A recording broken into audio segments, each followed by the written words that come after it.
In the headlines, Abuja court halts People's Democratic Party convention. Court sacks Zamfara rep for defecting from PDP to APC. FCT resident doctors begin indefinite strike Saturday. On the foreign scene, nearly 50 dead after Hurricane Melissa trashes Caribbean. A warm welcome to News Update on Trust TV. I am Maimuna Bagudu. And now the Federal High Court in Abuja has halted the planned 2025 National Convention of the People's Democratic Party, PDP, pending full compliance with the party's constitution, statutory requirements, and the Electoral Act.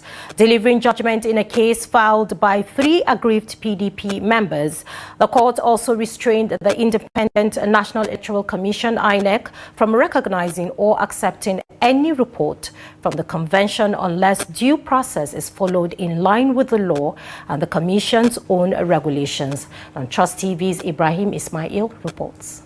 The suit was filed by 3 PDP officials, the party chairman from Imo and Abia State, and the South-South Zonal Secretary. They accuse the party's leadership of planning to conduct the convention in violation of laid-down procedures. A member of the plaintiff's legal team spoke to Trust TV about the implications of the ruling. His Lordship has ordered that the PDP as a party has violated the provisions of the Electoral Act and the provisions and regulations of conduct of elections, congresses and conventions. And all notices issued by the party to INEC are invalid, and that as a result of that, that convention can never hold and will not hold until the PDP, as mandated by the court, comply with the provisions and regulations, guiding the conduct of such a convention. Today, we have been vindicated.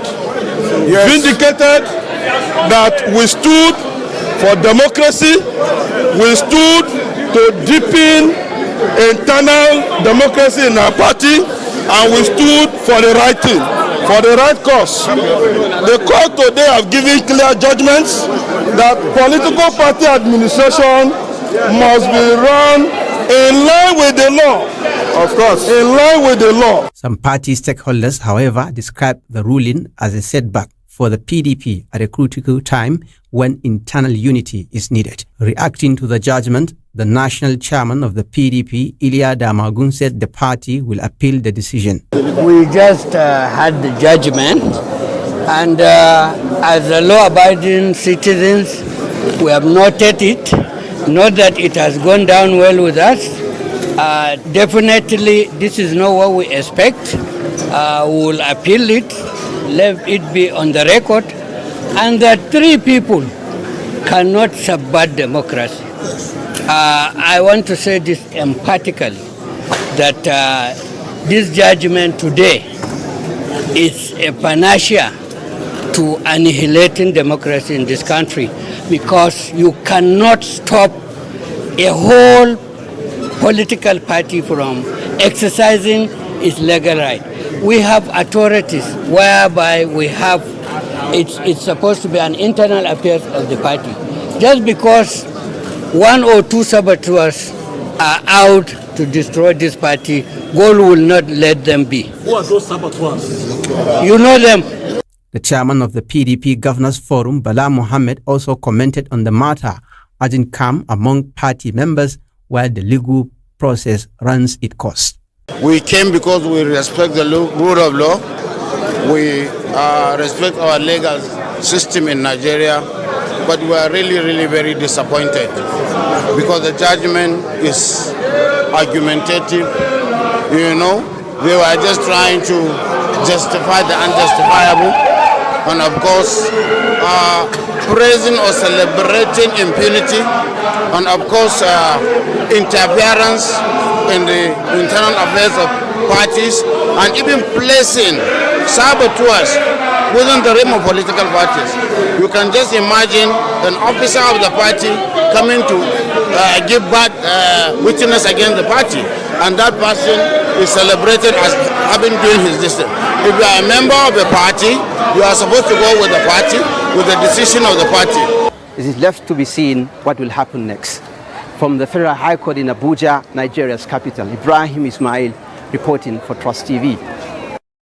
Now, a federal high court in Abuja has ordered the removal of the member representing Gumi and Bukuyum Federal Constituency of Zamfara State in the House of Representatives, Suleiman Gumi, from his seat. And Justice Obiora Igwatu on Thursday ordered the Speaker of the House, Tajuddin Abbas, to stop recognizing Gumi as a member representing the constituency. The judge further directed the Independent National Electoral Commission, INEC, to organize a fresh election to fill the vacancy within 30 days of the ruling. The case, with suit number FHC/ABJ/CS/1803/2024, was instituted by the PDP and its Zamfara State Chairman Jamilu Jibo Magayaki through the lawyer Ibrahim Bawa San against the representative Gumi, the Speaker of the House of Representatives Tajuddin Abbas, and INEC. In the judgment, Justice Igwatu held that having defected from the party that brought him to office, PDP, to the All Progressive Congress, APC, Gumi had forfeited his seat under Section 68, subsection 1 of the Nigerian Constitution, 1999. Now, the lawmaker representing Jama'a and Sanga Federal Constituency at the House of Representatives, Daniel Amos, has officially defected to the ruling party, All Progressive Congress, APC. In a letter of resignation to the ward chairman of the People's Democratic Party, Jagindi Ward, Jama'a local government area in Kaduna State, Saidu said, I write to formally tender my resignation for the People's Democratic Party, with immediate effect. He added this decision did not come lightly, as I have over the years given my utmost commitment and loyalty to the ideals of the party. The House member stated that the PDP has offered him a valuable platform to serve, contribute, and engage in the democratic process, for which he remained deeply thankful. Amos explained that after wide consultations with his supporters and stakeholders, he believed that it is time to look ahead to a new chapter that better aligns with his convictions and the aspirations of his constituents for effective representation and meaningful development. While briefing newsmen in Kafanchan on Friday on the official defection of many PDP members from southern Kaduna to the ruling party on Saturday, he stated that their defection stands to benefit the area, Kaduna State, and the country as a whole. He assured that he and the defectors would continue to work together with members of the ruling party to ensure the southern Kaduna zone benefits from the federal and state governments. And our resident doctors under the Federal Capital Territory Administration have announced an indefinite strike beginning midnight Saturday, November 1st, 2025, over unresolved welfare and administrative issues. The decision was confirmed in a letter to FCT Minister Nyesom Wike, signed by the association's president, Dr. George Ebong, and Secretary Dr. Agbo Afyong. The doctors said the strike became necessary after repeated efforts to resolve long-standing problems failed. Their demands include payments of outstanding salary arrears and members employed since 2023, recruitment of new doctors, and settlement of medical training funds. They are also seeking correction of irregular salary deductions, promotion arrears, and renovation of FCT hospitals to meet global standards. The doctors vow to continue their action even if their national body, NAD, suspend its own strike. The move is suspected to disrupt healthcare services across the FCT, where resident doctors make up most of the medical workforce. And now the Petroleum Products Retail Outlets Owners Association of Nigeria, Petroleum, has backed President Bola Tinubu's approval of a 15% import duty on petrol and diesel. National President Billy Gilihari confirmed the association's position in an interview on Friday. The policy, already approved by the federal government, has drawn mixed reactions from Nigerians and industry stakeholders. Gilihari said the new tariff is aimed at protecting local production and supporting domestic refineries. He, however, noted that Petroleum will monitor how the policy affects its members and fuel prices in the coming days. Now, moving on, the African Democratic Congress has rejected President Bola Tinubu's approval of a 15% import duty on petrol and diesel, saying the move will worsen economic hardship across the country. In a statement by its National Publicity Secretary Bolaji Abdullahi, the party described the new tax as insensitive and misguided, accusing the government of ignoring the suffering of Nigerians. The ADC warned that the levy could push fuel prices beyond 1,000 naira per litre, further straining families, commuters and small businesses already hit by subsidy removal and inflation. It also questioned the justification for the policy, citing the failure of the Port Harcourt refinery just months after a $1.5 billion rehabilitation. The party urged the government to reverse the decision, insisting that genuine economic reform must prioritize citizens' welfare according to the ADC. A government that cannot run its own refineries has no business taxing those keeping the country running with their sweat and blood. And now, barely 24 hours after a multiple truck crash on Kara Bridge caused a major gridlock along the Lagos-Ibadan Expressway, another road accident occurred on Friday involving a 14-tire truck and a commercial bus on the Otedola Bridge inward the Lagos Secretariat. The incident, which led to yet another round of traffic congestion, was confirmed in a statement released on Friday by the Lagos State Traffic Management Authority, LASMA, through its official X handle. According to the agency, the crash occurred when a 14-tire tipper truck carrying granite collided with an interstate commercial Mazda bus. The impact forced the truck into the road barrier, spilling its contents across the roadway opposite Capital Oil, just before the Otedola Bridge section of the expressway. The statement read, a 14-tire tipper conveying granite had a collision with an interstate commercial Mazda bus. The tipper ran into the barrier and spilled its content on the road opposite Capital Oil just before the expressway on Otedola Bridge inward Secretariat. There is no significant effect on the traffic flow at the moment.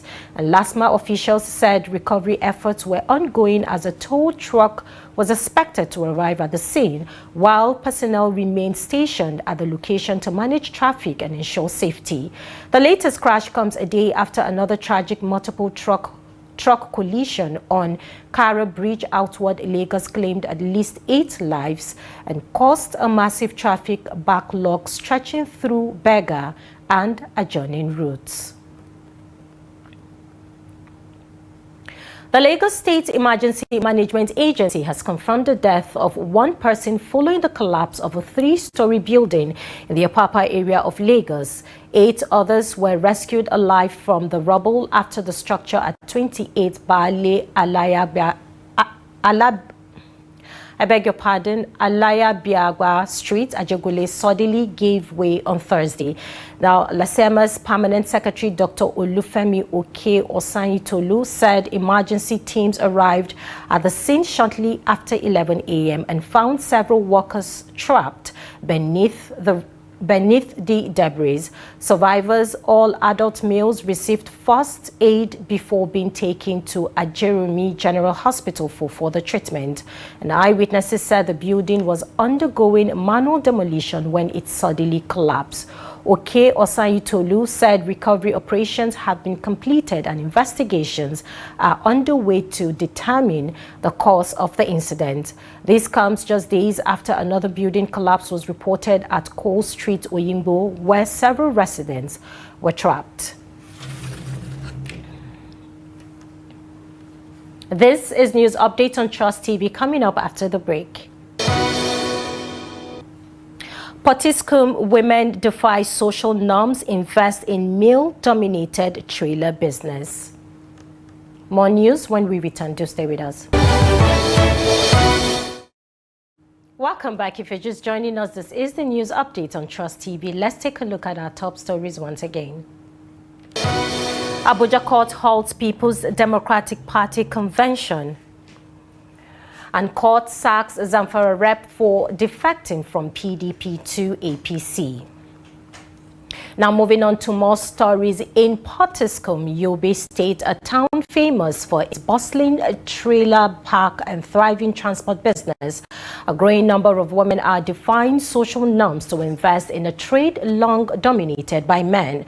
From owning trailer bodies to managing transport agents, these women are proving that determination and resilience can drive success in even the toughest industries. And despite challenges such as unfair treatment from drivers and exclusion by male counterparts, they remain undeterred, calling for greater support to thrive. And on Trust TV's Hassan Lawan Koli reports on women rewriting the rules of Potiskum's trailer business. Let's take a look. In a business where the roar of engines and dust of highways are typically associated with men, a quiet revolution is unfolding in Potiskum. Here, women are breaking barriers, investing in the trailer business not as passengers, but as owners and entrepreneurs. Habiba, one of Potiskum's female trailer owners, began her journey with 2 trailers. Despite losing one and facing challenges from her male driver, she refused to give up. Da kyar bodin ya dawo sun cinye kudin su sun ki ban kudi kuma sun ki mai domin bodin. I had to sack my driver because he wasn't being fair to me. I now manage the business, though an agent, it's tough, but still profitable, and I won't quit. Her determination mirrors a growing wave of women venturing into Potiskum's transport economy, driven by grit and resilience. Marka's story is one of empowerment through family support, as what began as a small business with her father's encouragement has grown into a thriving transport enterprise.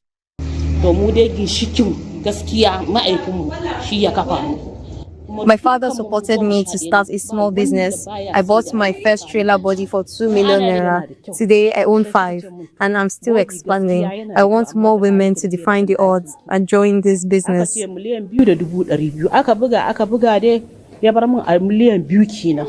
For Zainab, her journey began with inheritance. After losing her husband, she inherited 2 trailers, her only source of livelihood to take care for her children.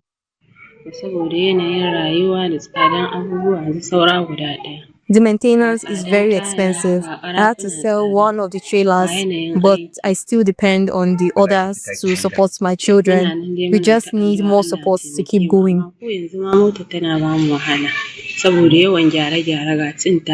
Though the trailer business in Potiskum has long been male-dominated, women like Habiba, Marka and Zainab are changing the narrative on trailer bodies, leasing them to drivers and managing agents to ensure sustainability. Stakeholders say this new wave of women investors deserve recognition and support. I'm in business not less than 28 to 30 years. But it's just today, as you are here, looking for women that they are in transportation sector, is today that I had. And inshallah, I think by the next 2-3 years, we will get another additional females that they will invest in a business in the transportation sector. Officials of National Association of Road Transport Owners say they are encouraged by the growing participation of women in the sector. We are happy to see women showing interest in this sector. In fact, we now have at least 10 registered female trailer owners, but they are facing numerous challenges.